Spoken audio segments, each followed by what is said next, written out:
Paz e bem, minha irmã, meu irmão, eu estou aqui no Senado Federal, num lugar que ficou muito conhecido no Brasil inteiro, né, nesses últimos 6 meses.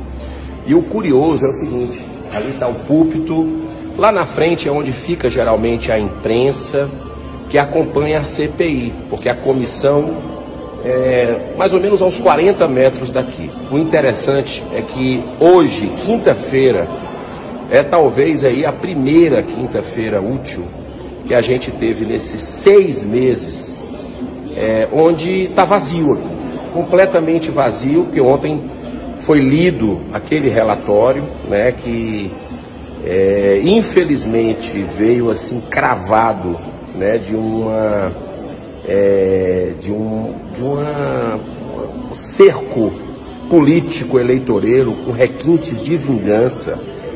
Ficou muito evidenciado, inclusive colocando pessoas como indiciados que sequer foram ouvidos, né? E algumas delas, inclusive, já tinham sido convocadas. A gente tinha aprovado requerimento de convocação, como o do médico, o doutor Mauro Ribeiro, presidente do Conselho Federal de Medicina, entidade máxima da medicina no Brasil, e que a CPI não teve a coragem, a mínima dignidade de chamá-lo aqui para ouvir o contraditório, para ouvir a defesa dele sobre as acusações que durante dezenas de sessões ele foi acusado, né, a ser ameaçado por vários senadores que fazem parte dessa CPI.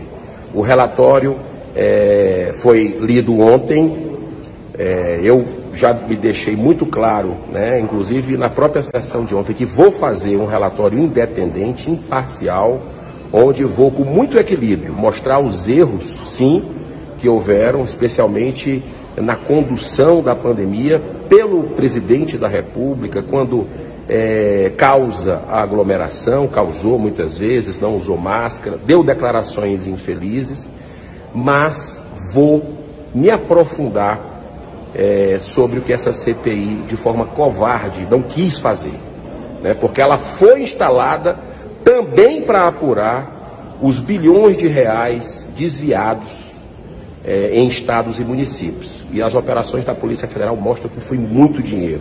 Mais de 100 operações entre Polícia Federal e CGU, mostrando escândalos aí, como pegar 33 milhões para comprar respiradores em Santa Catarina e o dinheiro parar numa casa de massagem.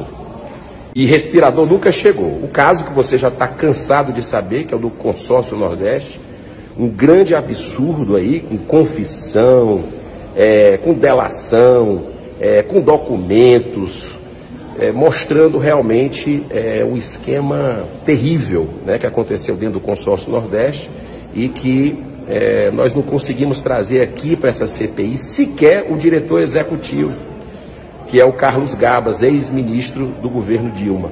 Talvez por isso, né, porque houve uma blindagem aqui da maioria da comissão para os poderosos, porque o interesse é simplesmente perseguição política, né?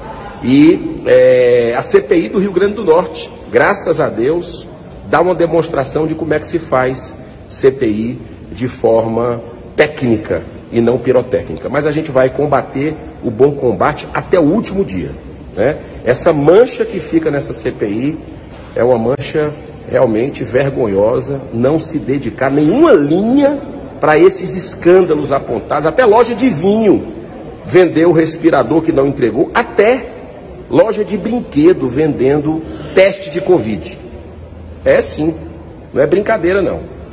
Então, que Deus nos abençoe, nos ilumine, que a verdade e a justiça prevaleçam. Eu confio nisso, porque Deus está no controle e as pessoas de boa vontade, de bom coração, estão vendo realmente, estão tirando suas próprias conclusões com todas as arbitrariedades, agressividade, desrespeito que a gente viu aqui nessa CPI, não apenas com os depoentes, que todos merecem ser bem tratados, a gente tem que ser firme nas cobranças, mas inclusive houve até uma briga, né, assim, ameaça de prisão, coisas assim se retirar quando o outro lado começa a falar, né? Não querer ouvir, a falta de tolerância, né? Muito grande, o medo. E, inclusive, entre colegas se degladiando, que é triste, porque a gente deveria ser exemplo para a população. Muita paz, um grande abraço, tudo de bom. Senhor presidente, não é nenhum tipo de novidade para ninguém a minha visão, com todo o respeito, né? Eu sei que muitos se dedicaram nessa CPI, a minha primeira CPI, mas para mim, respeitando quem pensa diferente, ela se transformou num instrumento de perseguição política por projeto de poder. Tem uma frase de um grande pacifista, que em momentos turvos como esse, de cegueira, de ódio, tem o Martin Luther King, que diz o seguinte: a injustiça num lugar qualquer é uma ameaça à justiça em todo lugar. Por isso que eu faço essa questão de ordem aqui como um dever, mesmo sabendo que é difícil ser aceita pela cúpula dessa CPI, mas eu tenho essa obrigação. Na proposta de relatório final dessa CPI, divulgada pelo senador Renan Calheiros, que inclusive foi vazada aí por vários veículos de imprensa e hoje nós estamos recebendo aqui, consta na lista de indiciados mais de uma dezena de personalidades, entre eles o presidente Mauro Ribeiro, presidente do Conselho Federal de Medicina, e até deputados federais. O questionamento que faço a Vossa Excelência, pela Justiça, tem fundamento no artigo 5º, inciso 55 da Carta Magna, o qual prevê que aos litigantes em processo judicial ou administrativo e aos acusados em geral são assegurados o contraditório e ampla defesa, com meios e recurso a elas inerentes. Esclareço que em nenhum momento, durante esta CPI, foi formulado qualquer convite ou convocação, e se foram, essas não foram chamadas a depor, para que esses indiciados pudessem se manifestar acerca de questionamentos dos membros dessa comissão, de modo a que seu direito constitucional à ampla defesa foi violado. Inclusive, esta comissão detém poderes para intimar quaisquer autoridades, como disposto no caput do artigo 148 do Regimento Interno do Senado Federal. Cabe ainda mencionar que os indiciados e testemunhas serão intimados de acordo com as prescrições estabelecidas na legislação processual penal, aplicando-se no que couber a mesma legislação na inquirição de testemunhas e autoridades. Além disso, no caput do artigo 153 do mesmo regimento, está disposto, nos atos processuais, aplicar-se-ão subsidiariamente as disposições do Código de Processo Penal. A seu turno, o Código de Processo Penal deixa claro que os investigados têm, sim, o direito subjetivo de serem ouvidos pela autoridade investigadora. Logo que tiver conhecimento da prática da infração penal, a autoridade policial deverá ouvir o indiciado, devendo o respectivo termo ser assinado por duas testemunhas que lhe tenham ouvido a leitura. Portanto, ouvir o indiciado é ato obrigatório da autoridade durante a investigação.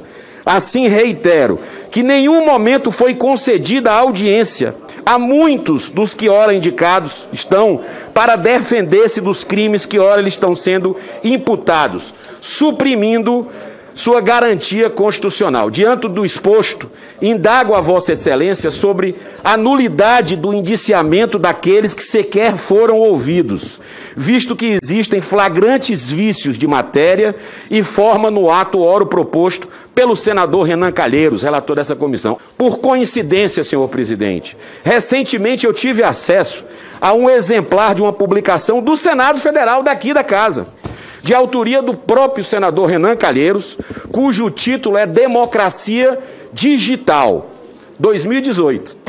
Nele há trechos que cabem ser ressaltados e que se aplicam perfeitamente a esta questão de ordem que ora apresento, bem como se chocam frontalmente a conduta do eminente relator durante a sua condução na CPI.